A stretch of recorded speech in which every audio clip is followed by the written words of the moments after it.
Esta teoría del queso gruyere, del queso holandés, que es como si tuviéramos una rebanada, un conjunto de rebanadas de queso, se ubican en quesos de hoyitos, ¿no? Entonces imagínense que yo pongo muchos quesos así a lo largo y entonces los voy moviendo y eventualmente todos los hoyitos del queso se van a alinear.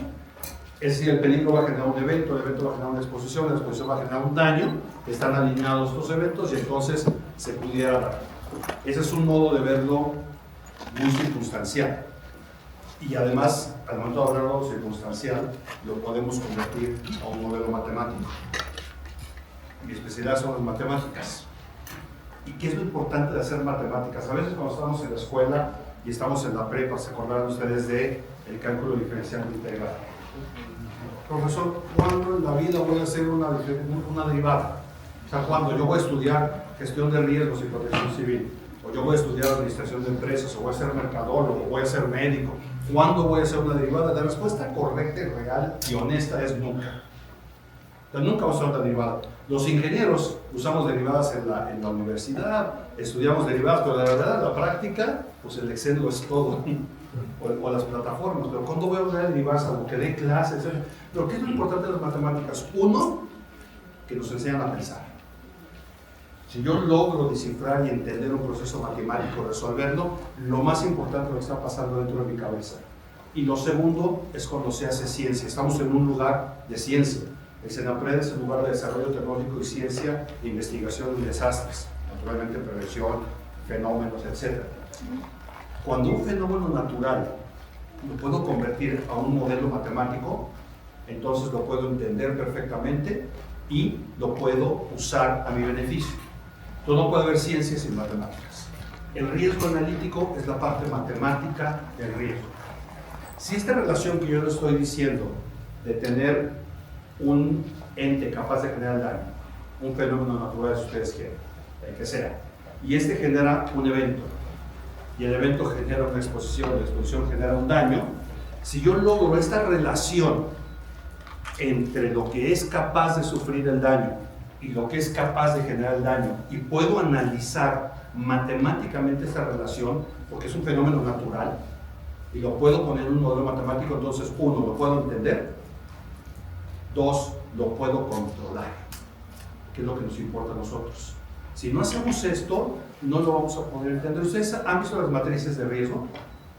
Estas matrices son normalmente una matriz de 2x2 que tienen diferentes cuadritos y que luego los pintan de colores incluso, ¿no? Verde, amarillo, rojo. Entonces yo cruzo mis dos variables y me sale verde, riesgo bajo, ¿no? Me sale amarillo, riesgo moderado, riesgo intermedio. O me sale rojo, ¿no? Hay que poner atención. Esas matrices, ¿saben de dónde vienen? ¿Sí las han visto? ¿Sí es familiar esto? Sí, ¿verdad? ¿De dónde vendrán esas matrices? Esas matrices vienen de matemáticas, vienen de modelos matemáticos. Yo ahorita les voy a explicar cómo se hace ese modelo matemático. Pero lo importante es entender este concepto y esta idea que tenemos del riesgo, cómo podemos unificarlas, cómo podemos tenerlas juntas. Porque una es la idea del riesgo. Ustedes platican con alguien de qué es riesgo. Incluso si abren un diccionario y buscan riesgo, es sinónimo de peligro, en el lenguaje común. Yo siempre digo, si les platico a mis cuates en la noche que nos vimos que tembló en la mañana, yo salí corriendo a mi departamento porque les planteé acción incorrecta, pero para ejemplificar, y estaba yo descalzo, saliendo de la regadera y el piso era resbaloso y fue una acción bien peligrosa, todos me entienden. Pero si digo lo mismo, digo, fue una acción bien riesgosa, me entienden lo mismo, porque uno es el concepto del riesgo en el día a día. Lo que digo todos los días, pero técnicamente sabemos que hay una diferencia importante. Entonces, esta diferencia es importante, pero cuando yo logro unificar estos dos y logro explicarla matemáticamente, es cuando yo hago riesgo analítico. ¿Cómo puedo hacer una relación de algo así tan natural, tan amplio? ¿Cómo lo puedo pasar a un modelo matemático? De hecho, hay una historia, la última diapositiva que les voy a mostrar en mi presentación es la historia del modelo matemático, cómo ha ido evolucionando desde la primera vez que existió. Pero todos sabemos que los desastres no son naturales. ¿Sabe por qué? Son socialmente construidos. Pero antes de eso hubo un señor que hizo unas matemáticas para demostrar que el desastre no es natural, se llama Andrew Masrey. Andrew Masrey en el 86 hizo el primer modelo matemático con el cual demostró, porque el concepto lo sabemos, es una construcción social, si no hay sociedad, si no hay vulnerabilidad, etc. Pero hay un modelo matemático que lo llevo Pero lo que yo quiero el día de hoy es acercarles esta increíble ciencia de las matemáticas aplicadas a nuestra vida diaria y ver que nos espantamos. Es muy fácil este modelo de todos los días. Se me ocurre, para empezar, hay un libro, no sé si han leído este señor que se llama Noah Harari. ¡Ay! Ya estoy viejo. Dice que me empiezan a decir, lo voy a decir yo, ¿no? Yuval Noah, que escribió una serie de libros que habla sobre la historia del hombre, sobre la historia del ser humano. Este segundo libro se llama Homo Deus, es como Homo Dios, el hombre Dios. El primero es como el hombre se convirtió, le llama él, en un Dios, porque logró dominar la naturaleza. Y el siguiente habla sobre justamente esta parte de Dios. Y hay una parte en este libro que me fascina, les voy a leer este pedacito. Está hablando aquí de los algoritmos matemáticos, de cómo todos son algoritmos. Como te lo leíste porque me estás asentando mucho, ¿no? Y es padrísimo que él, en este capítulo, esta sección, habla mucho de cómo los algoritmos son representaciones matemáticas de lo normal. O sea, podemos pasar un algoritmo, lo que hacemos todos los días: me despierto, camino, voy por mi taza de café, voy al baño, me baño, todo eso lo puedo convertir en un algoritmo. Y un algoritmo, de entrada, es un proceso de pasos. Es un conjunto de pasos secuenciados, ordenados, etc. Entonces, hablando de estos procesos que brincan de los sistemas computacionales a la vida normal, etc. Y empieza a hablar curiosamente de esto, que dice: considérese, por ejemplo, el siguiente problema de supervivencia. Un babuino ve unas bananas que cuelgan de un árbol, pero también se da cuenta de que el león acecha en las inmediaciones. ¿Debería el beduino arriesgar su vida por esas bananas? Es un animal, es un mamífero, no es un ser humano. La situación se reduce a un problema matemático de cálculo de probabilidades. La probabilidad de que el beduino muera de hambre si no come las bananas frente a la probabilidad de que el león atrape al beduino. Para resolver este problema, el beduino necesita tener en cuenta muchos datos. ¿Qué distancia me separa de las bananas? ¿Qué distancia me separa del león? ¿A qué velocidad puedo correr yo? ¿A qué velocidad corre el león? Etcétera, etcétera, etcétera. Y se avienta 5 páginas hablando de todo el árbol de posibilidades y probabilidades que puede tener. ¿Qué está haciendo este mamífero en este momento? Completamente instintivo. ¿Qué está haciendo? ¿Qué? Supervivencia, pero está haciendo un análisis. ¿No? ¿Qué tan rápido corro yo? ¿A qué distancia estoy de los bananos? ¿Qué tan rápido corre el león? ¿Me va a dar tiempo? ¿No me va a dar tiempo? Y él lo deduce, él lo sabe y sabe si lo va a lograr o no lo va a lograr, y entonces lo hace o no lo hace. El ser humano es un mamífero. Y es un mamífero que nos separa del resto de los mamíferos por 2 cosas. ¿Saben cuáles son? Y no es que pensemos más claramente, pero todos los mamíferos piensan. Todos los mamíferos tienen un cerebro. Pero hay 2 cosas que nos separan. ¿Razonar? ¿Cuál? Raciocinio. Más fuerte. Raciocinio. No, también razonan los animales, también, y tienen instinto y tienen razonamiento. Ahí sí, no te podría decir si estoy completamente de acuerdo o no, porque no sé los perritos y estos si deciden libremente o por instinto si se van para acá o se van para acá, o hacen pipí aquí o hacen pipí allá. Pero básicamente una gran diferencia que tenemos, uno es que tenemos una capacidad de proyección. ¿Qué significa esto? Vernos a futuro, verme yo a futuro. Ningún mamífero lo hace. Incluso los que hibernan, los que juntan semillas para pasar el invierno, lo hacen por instinto.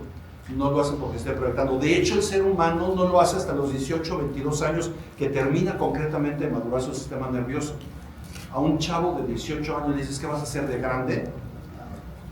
No tiene una definición concreta, real de qué va a hacer, más que una imaginación, ¿no? Porque yo me decían: ¿qué va a hacer de grande? Pues trabajar, porque yo veía que mi papá trabajaba. ¿Y cómo imaginaba? De traje con un portafolio. Afortunadamente, diría yo, gracias a Choc, ya no utilizo, nunca he utilizado traje ni uso portafolio. Pero así me imaginaba, porque yo no tenía la capacidad de proyectarme.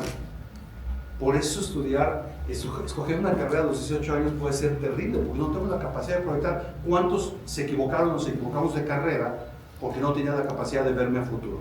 Esta capacidad de verme a futuro, que es única y exclusivamente del mamífero ser humano, es la que da el principio del riesgo analítico, porque podemos analizar. Cuando los seres humanos de la caverna salían a cazar, vamos a imaginarnos, éramos una comunidad, somos nosotros la comunidad, y entonces Una vez una antropóloga me discutió esto, pero yo estaba investigando y hasta donde yo veo en los libros, en estos y en otros que leo, es que los que salían eran los hombres. Pero bueno, ya decía que también salen mujeres, pero salían un grupo de cazadores por el mamut. Se iban 20. Si regresaban 18 con un mamut, era calificado de éxito. O sea, solamente perdimos 2 integrantes de la comunidad, pero trajimos alimento para una cantidad de tiempo importante. Regresamos 15 y con un mamut, fue buena, pero no tan buena, ¿no? Regresaron 11 y sin mamut, terrible. ¿No se dan cuenta de lo que estoy diciendo? Números. Son números. Y eso está representado en las cavernas, en las gráficas que dibujaban ahí y ponían palitos de personas, etc. Y eso se ha logrado interpretar. Y eso era un análisis de riesgo, ¿no? También la época del año. Si los animales estaban en celo, no estaban en celo, si había neblina, si la neblina me ayudaba a mí o le ayudaba a la presa para defenderse. Todos estos elementos que estaban, empíricamente empezaron a interpretarlos y entonces decían, es mejor salir a cazar, invento que no tengo ni idea, yo nunca he ido a cazar, en verano, por las mañanas, cuando los leones están dormidos y puedo cazar al mamut. Y entonces empezó a hacer análisis de riesgo empírico. Cuando logran empezar a hacer esto y va avanzando el tiempo y lo seguimos haciendo porque lo hacemos desde que somos seres humanos y siempre lo estamos haciendo. Y sin embargo, los niños lo hacen, nosotros lo hacemos, estamos midiendo el riesgo. El riesgo analítico es justamente cuando yo mido, cuando yo puedo medir la relación entre lo que daña y lo que es capaz de hacer ese daño y lo puedo medir, entonces estoy haciendo análisis de riesgo o riesgo analítico. Es un análisis. Cuando yo mido, si yo les pido, ¿cuánto mide la libreta esta que les regalamos? Les digo, ¿cuánto mide? ¿Cuánto? 15 centímetros. ¿Cuánto? 15 centímetros. 15 centímetros, por decir un número. Pero yo pregunté cuánto mide y me dijo 15, un número, centímetros, una unidad. ¿Por qué? Pues son matemáticas. A veces las matemáticas son hipercomplejas y fórmulas inentendibles. Si no, esto fue, estoy midiendo una libreta. ¿Para qué quiero saber cuánto mide? También tendría que definir para qué quiero saber cuánto mide. Pero estoy haciendo análisis. Si yo, esto que es capaz de generar daño, que le llamamos amenaza, y algo es muy importante en análisis de riesgo, riesgo analítico, lo que es capaz de recibir el daño le llamamos sistema vulnerable. ¿Por qué le llamamos sistema vulnerable? Uno, porque es un sistema, es un conjunto de elementos interrelacionados y que interactúan para un propósito. Y sistema vulnerable porque estamos midiendo o lo estamos viendo desde el punto de vista de la capacidad de recibir un daño. Esa es la vulnerabilidad. ¿Qué tan capaz soy yo de recibir el daño?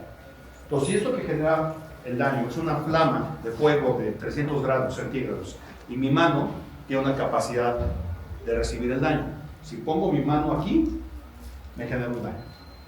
Pero si en lugar de mi mano ponemos la mano de Superman, es el mismo peligro, el mismo tamaño, pero la mano de Superman es invulnerable.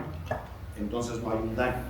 Cuando yo esta relación la puedo medir de alguna manera, hago lo que se llama riesgo analítico. Esto digamos que es en concepto, como para irnos entendiendo qué es esto de riesgo analítico. ¿Vamos bien? Sí. Va, porque luego les voy a hacer examen. No, sí, vamos a tener, y sirve de comercial, al final vamos a tener un juego de preguntas y respuestas y quienes vayan ganando van a tener un premio. ¿Ya les puedo iniciar cuál es el premio? Yo digo que sí. Traemos, ¿cuántas? 30. 30. Traemos 30 becas para cursos de especialización. Los quienes sigan que sí, les vamos a dar su beca, que la pueden ocupar en cualquier momento del año. Normalmente se generan 2 o 3 cursos al mes de diferentes especialidades. Entonces van a poder inscribirse un curso. Una beca es del 4%, ¿no? 2. Del 2%, del 2% y tendrán que pagar el 98%, ¿no es cierto? Una beca del 100%, 100% para que puedan tomar un curso, creo que es algo atractivo para que lo puedan hacer, ¿no? Ok. Entonces es importante. Entonces seguimos hablando de riesgo, de este concepto de riesgo. El primer concepto de riesgo lo llamamos el riesgo absoluto. ¿Qué le suena la palabra absoluto? 100%, todo.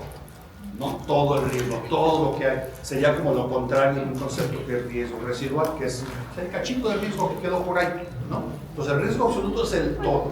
Cuando yo quiero estudiar el todo, tengo siempre dos variables. Ustedes ya las saben, quiero pensar que ya las saben. ¿Cuáles son esas dos variables? ¿Cuál?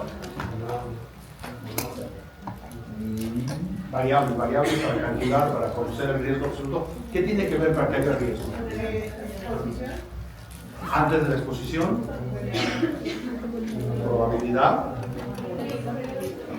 probabilidad y consecuencia. Es decir, ya no hablemos ahorita del peligro y el vulnerable, sino para que haya riesgo tiene que haber una probabilidad de que suceda y una consecuencia, un tamaño de lo que suceda. Entonces, ¿qué tan probable es que yo, ahorita que estaba aquí arriba, me caiga? Porque estoy platicando con ustedes y pierdo el borde y me caigo. ¿Qué tan probable es? Se puede hacer un cálculo probabilístico en matemáticas. ¿Más fuerte? ¿Cuántas personas se han caído de la misma forma? Exactamente. Entonces podemos medir. ¿Qué es la probabilidad?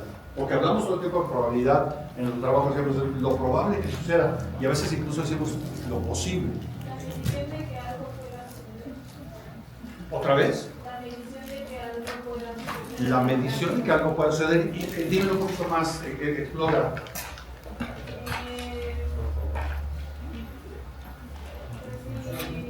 El hecho de que se repita el suceso varias veces en diferentes tiempos o en el mismo tiempo.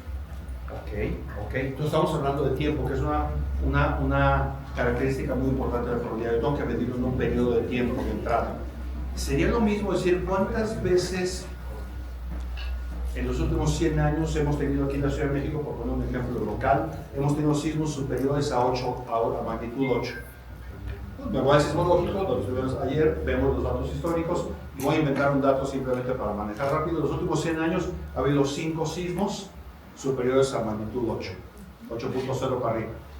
¿Quiere decir que cada 20 años tenemos uno? No, podemos tener 2 el mismo año o podemos tener 30 años sin ninguno. Entonces, tener uno cada 20 años es probabilidad, es frecuencia. Tener probabilidades no sé cuánto. Si yo tengo un volado ahorita, saco una moneda y digo águila o sol, sale águila. ¿Cuál es la probabilidad de que salga águila? 50 o 1 a 2, porque son 2 caras y es un tiro, que es lo que estabas diciendo, una vez. Tiro la segunda vez, ya salió águila la primera. ¿Cuál es la probabilidad de que salga águila otra vez? La misma, siempre será 1 a 2, pensando lo que en probabilidad se llama una moneda ciega. Sí, que no tiene que ver que no tenga balance, que no tenga ver el aire, etc. En cálculo probabilístico se llama una moneda ciega. Tiene una moneda ciega o una moneda justa, depende de cómo lo llaman, sale. Esa es la probabilidad. Cada vez que yo tengo un evento, tengo la misma probabilidad de que suceda. Y por otro lado está la consecuencia. Si esto sucede, ¿cuál va a ser la consecuencia? La probabilidad entonces la puedo medir numéricamente, 1 a 2, 1 a 100, 1 a 1 millón, el número que yo quiera o que yo pueda. Y la consecuencia es lo que puede llegar a suceder. El que inventó esto es un señor que se llamó John Mosler en 1888, fue el primero que lo concibió cuando estaba estudiando cómo calificar a los clientes de un banco para prestarles dinero. ¿Qué tiene que ver eso con nosotros? O sea, cuando se fundaron después de la Revolución Industrial, que empezaron las instituciones bancarias y se empezó a prestar dinero de forma formal, no como prestamistas de amigos, ahora yo te presto una lana y luego me la pagas. No, el banco dijo, entonces llegaba Diego y decía, oye, necesito dinero para una fábrica. Bueno, ¿Diego qué? O sea, ¿con qué seguridad? Porque pues, llegó muy puesto, llegó muy firme, me pide dinero, pues se lo presto, me cayó bien, confío en él. Y ese señor Mosler dijo, ¿y cómo le hago para garantizar que él me lo va a pagar? Y me va a pagar los intereses. E inventó probabilidad y consecuencia. Y ahí empezó el análisis de riesgo. El análisis de riesgo empezó en el mundo financiero. Y fue pasando después, y hoy por hoy hay una gama amplia de estudios de análisis de riesgos de muchas especialidades. Financiero, bancario, económico, estratégico, gubernamental, y en seguridad humana también, por supuesto. Y en seguridad humana desde el área de seguridad patrimonial o security, la parte de seguridad industrial, la parte laboral, obviamente gestión integral de riesgos y protección civil. Ahí nació esto. Y de ahí viene el concepto más profundo, más completo, que es el riesgo absoluto. Cuando yo utilizo probabilidad de consecuencia solamente, es el riesgo absoluto. Y este riesgo absoluto tiene esta característica fundamental, que se puede cuantificar, se puede medir, le puedo poner un número. Este es un principio que tiene, no sé, desde principios del siglo pasado, que se definió. Si es cuantificable, ¿qué más puede ser? Además de cuantificar, lo que yo puedo cuantificar, lo puedo graficar. Y si lo puedo graficar, lo puedo mirar, lo puedo ver mucho más fácil que un número. O sea, el número lo puedo pasar a gráfica. Si son dos variables, ¿cuál sería la forma más fácil de graficarlo? Bueno, pues pasar esto a dos ejes, al eje de las X, al eje de las Y, en un lado meter consecuencia, en el otro meter probabilidad. Y si meto diferentes probabilidades, diferentes consecuencias, que puede ser C1, C2, P1, P2, P2, que son diferentes suposiciones, cuando hacemos análisis de riesgo, cuando ustedes hagan análisis de riesgos es muy importante hacer supuestos. No se vale hacer un análisis de riesgo por sismo. Estoy hablando mucho de sismos porque es lo que nos toca aquí en el centro del país, pero pues a todos nos toca. Un sismo, un análisis de riesgo por sismo. No, está terriblemente mal hecho.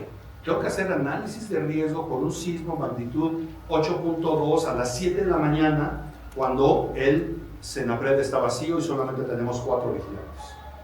Ese es un supuesto. Ese primer supuesto es C1 y P1. Una circunstancia, una consecuencia y una probabilidad. El segundo, un sismo magnitud, me voy a ir con puras magnitudes 8. Ahora a las 12 del día con un evento en donde tenemos invitados, tenemos gente extra, etcétera, entonces tenemos otra probabilidad y otra cosa. Y puedo poner N cantidades y suposiciones de probabilidades y de consecuencias. Entre más ponga, mejor va a ser mi análisis. Y esto yo lo puedo graficar, y aquí es lo más interesante, y esto rojo es lo más determinante de lo que es un análisis de riesgo, un riesgo analítico. Siempre voy a obtener una curva que es asintótica. ¿Saben lo que es asintótico? Es una curva que se va a acercar al eje, se va a acercar al eje, se va a acercar al eje, pero nunca va a tocar el eje. Si toca el eje, ¿qué valor sería? 0. Es decir, nunca voy a tener un valor 0 en ninguna de las dos, por lo tanto siempre lo voy a tener. Es el principio de riesgo absoluto. Un concepto de un riesgo que puede ser asintótico, se puede acercar al 0, pero nunca va a ser 0. En este podcast, no les hemos platicado mucho, pero a principios de este año hubo un episodio que se llama La probabilidad es baja, pero nunca 0. Habla justamente de esto. ¿No? Puede ser muy, muy baja, pero siempre 0. ¿Cuál es la probabilidad de que caiga un avión aquí? Súper remota. Si lo ponemos en números, es 1A, titipuchal de ceros, y por allá nos va a aparecer un 1. ¿No? Habría que hacer un cálculo que tiene que ver que si estamos en una ruta aérea, o no estamos en una ruta aérea, cuántos aviones se caen al año, cuántos se caen en tal región, y entonces eventualmente voy a sacar el dato. Pero es una probabilidad pequeñita, súper pequeñita. Pero ¿cuál sería el daño? Catastrófico, enorme, ¿no? Destruiría el Senapred, destruiría televisión, TV UNAM que está aquí junto, afectaría a Ciudad Universitaria, o sea, sería un caos completo. Pero puede ser una probabilidad muy pequeña, y aquí ya tengo números, y empiezo a jugar con estos números. Y si estos números no los entendemos aquí, los puedo pasar a una matriz, porque en una matriz tengo probabilidad y tengo consecuencia. Y esto cuando ya lo empezamos a ver nosotros, esto ya se me hace más familiar. Esto ya lo voy identificando, ya lo voy reconociendo todavía más. Tengo la probabilidad de consecuencia. Ese es el riesgo absoluto.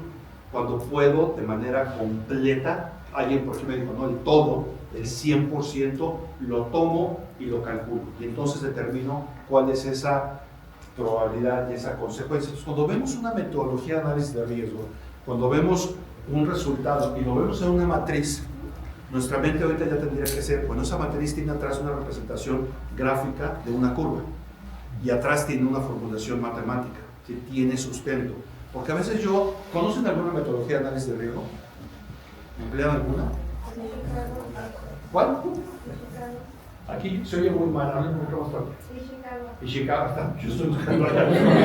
Discúlpame. Ishikawa no es propiamente una metodología de análisis de riesgo, es una metodología de análisis en términos generales, pero han oído hablar de El método FINE no existe, te tengo noticias. Hay una metodología que desarrolló el doctor William Thomas Fine, que es el papá del análisis de riesgos. Su metodología se llama el método de evaluación matemática para el control de peligros. Así se llama la metodología.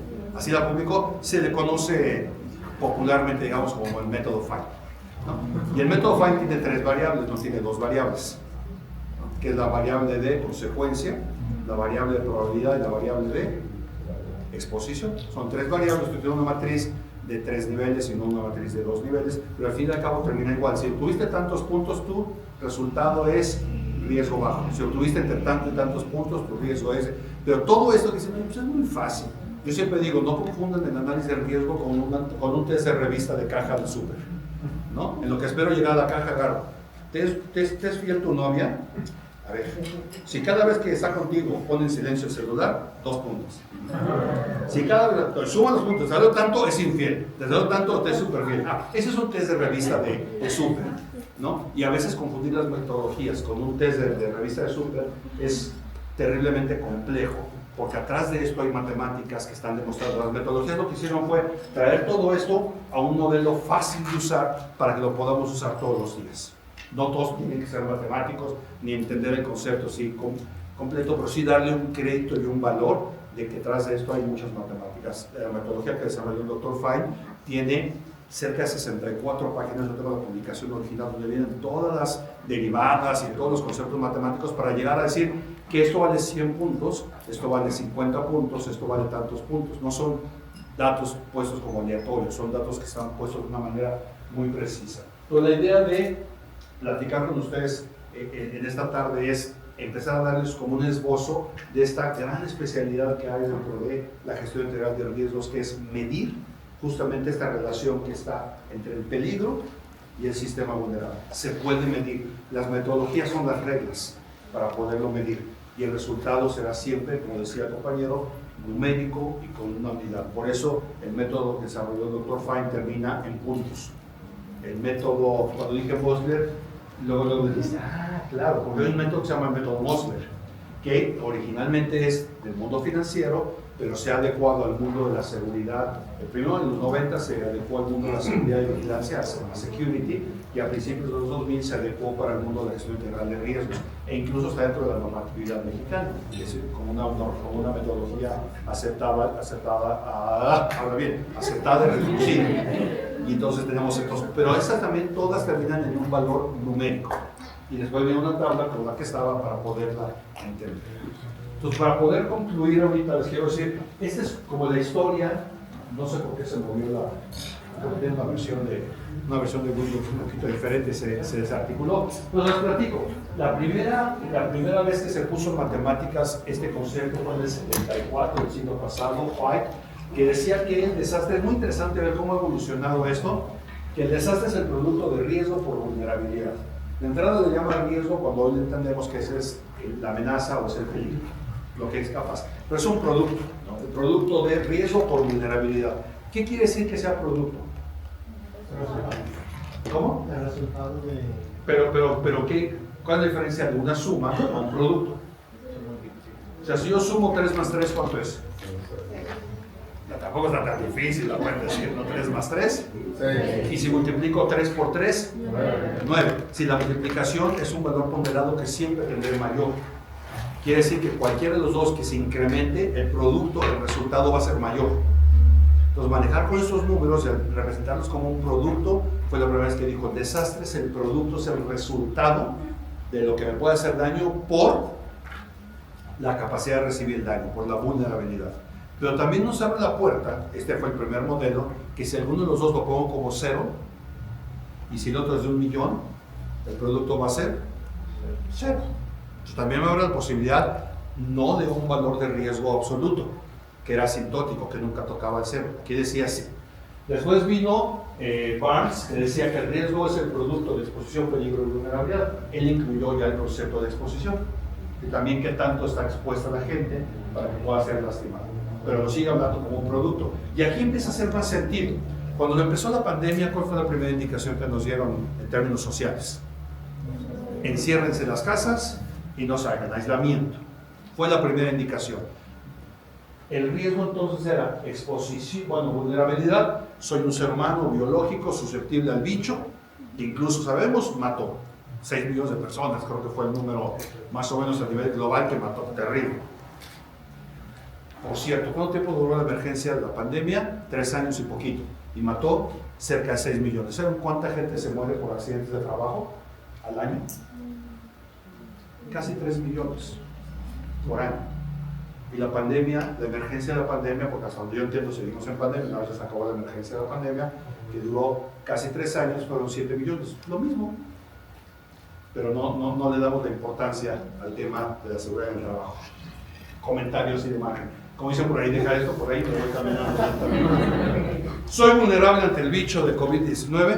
¿Por qué? ¿Qué significa COVID-19? Si estamos en este mundo tenemos que saber estas cosas, tenemos que tener este tipo de cultura. ¿De dónde viene el nombre COVID-19? Ok, 1, el año. El último 19 es el año del paciente 0. Que aunque la pandemia fue en el 20, el primer paciente fue definido noviembre, diciembre del 19. Ok, ¿qué más? Coronavirus es coronavirus. Ajá. Coronavirus.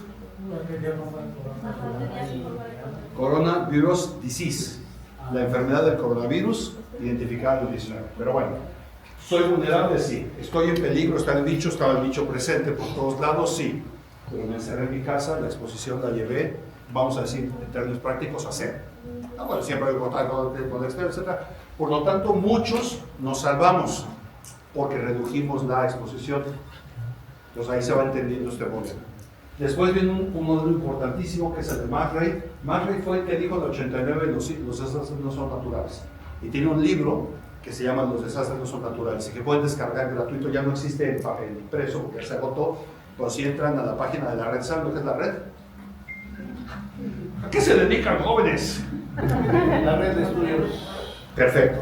Hay un organismo en Latinoamérica que se llama la Red de Estudios Sociales para la Prevención de Desastres en América Latina, que se conoce como la red, y que su página es desenredando.org, y ahí pueden descargar muchos libros de manera gratuita, y ahí está el libro de los desastres no son naturales. Ahí viene la explicación, pero profunda, de por qué los desastres no son naturales. El concepto fundamental lo tenemos, pero hay que conocerlo más a profundidad. Y él dijo que el riesgo es peligro por vulnerabilidad. Fue el primero que lo logró poner así, pum, bien concreto, y de ahí nace su teoría. Después vino otro que es Gustavo Richard-Strauss, que también es fundador de la red, y él dijo lo mismo que McRae, pero algo bien interesante. ¿Todo el mundo tiene apuntador? Sí, tiene apuntador. Dijo, riesgo por vulnerabilidad entre preparación. Si yo tengo el producto del peligro de la vulnerabilidad, pero la divido, si la puedo reducir por la preparación de la comunidad, el producto, el desastre, va a ser menor. Aquí la primera vez que dijo, la acción social, la preparación tiene mucho que ver. No es lo mismo cuando llega un mismo evento a una comunidad y una parte se salva y otra no. Tiene que ver la vulnerabilidad, pero también tiene que ver el entrenamiento que tiene la sociedad. Entonces es interesante. Y el último es de Cordona, del 93, en donde está incluyendo un factor que afecta tanto a la vulnerabilidad como a la amenaza.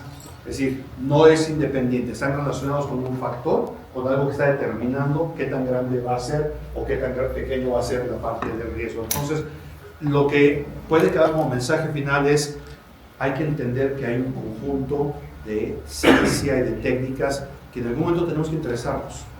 A lo mejor ustedes no van a desarrollar un modelo matemático para hacer un análisis de riesgo, no cualquiera está tan loco para poderse hacer eso. Ay, que si me pude hacer eso de tesis doctoral, bueno, lo logra, pero no es lo que hay que hacer normalmente, pero hay que saber que hay un montón de ciencia atrás de esto y hay que respetar los modelos y las metodologías, no modificarlas, no cambiarlas y saber que atrás de eso hay un montón de información.